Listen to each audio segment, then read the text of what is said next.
क्या ऐसी ग़िज़ाएँ हैं जो पसीने की बू को दलकश बना सकती हैं?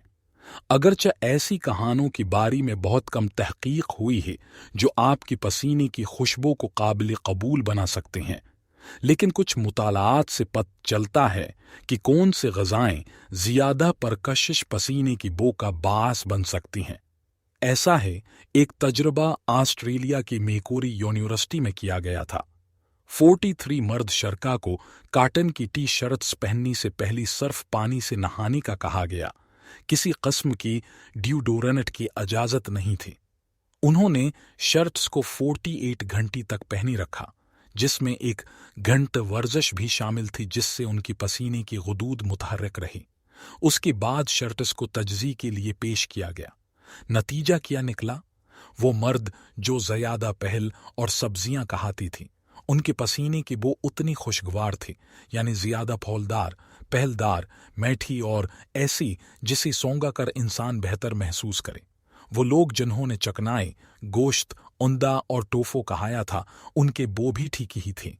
ताहम ज़्यादा कार्बोहाइड्रेट की मकदार वाली अफराद की बारी में कहा जाता है कि उनकी पसीने की बो तेज़ और कम खुशगवार थी।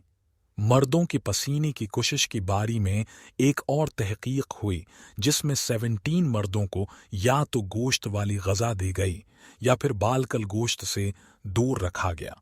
2 हफ्तों की बाद पसीने की नमूने जमा किए गए। 1 माह बाद इस तजर्बे को फिर धराया गया, जिसमें तमाम शरका को बालकल मुतबादिल खुराक दी गई।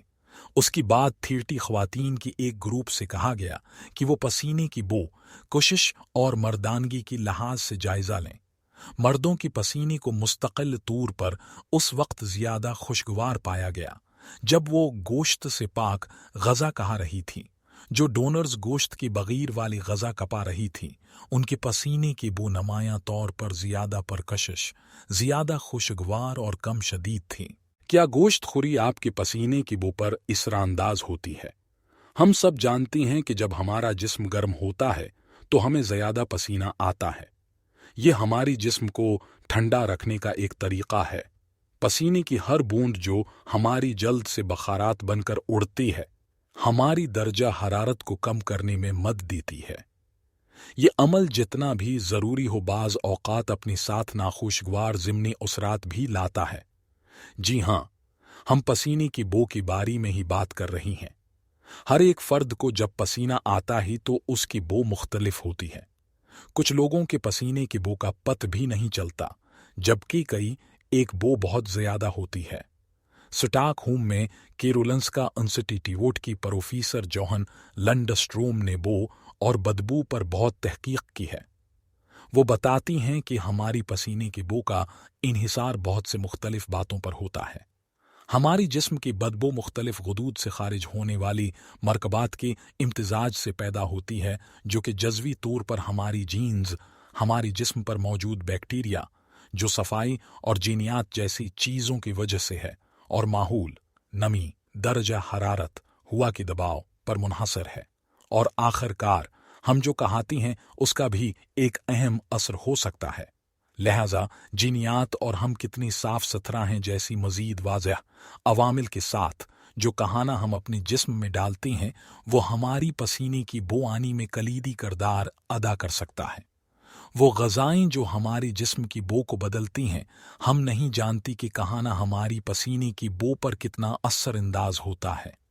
ताहम लंडस्ट्रोम कहते हैं, मेरी बेहतरीन मालूमात के मुताबिक उसका बाज़ाबता तौर पर अंदाज़ा नहीं लगाया गया है, लेकिन हम ये ज़रूर जानती हैं कि कौन से कहाना हमारी बो पर इसरानंदाज हो सकता है। लंडस्ट्रोम कहते हैं कि वो लोग जो बहुत ज़्यादा गोश्त खाती हैं, उनकी पसीने की बो आम तौर पर उन लोगों की मुकाबले में अबतर होती है जो बुनियादी तौर पर सब्जियों की खुराक पर जीती हैं। उसके अलावा ये भी वाज़ेह है कि जो कोई लहसुन कहाना पसंद करता है, उसकी पसीने से बदबू आने का इम्कान होता है। एस्पेरागस और मुख्तलिफ मसालहे भी हमारी कुदरती खुशबू को मुतासिर कर सकती हैं, लेकिन वो मखसूस अज्जा क्या हैं जो उन्हें हमारी पसीने को तब्दील करने की काबिल बनाती हैं?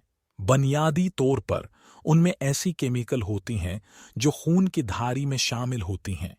वहां से वो बाहर निकलती हैं, زیادہ تر چیزیں جو خون کی دھاری میں آتی ہیں وہ ہماری جسم کی بدبو کی ذریعے کسی نہ کسی طریقے سے خارج ہوتی ہیں۔ لہٰذا اگر آپ لہسن اور گوشت کھاتی ہیں جو کہ گندھک سے بھرپور ہوتی ہیں، اور جب وہ کہائی جانے کے بعد مختلف راستوں سے باہر نکلتی ہیں تو بو آتی ہے،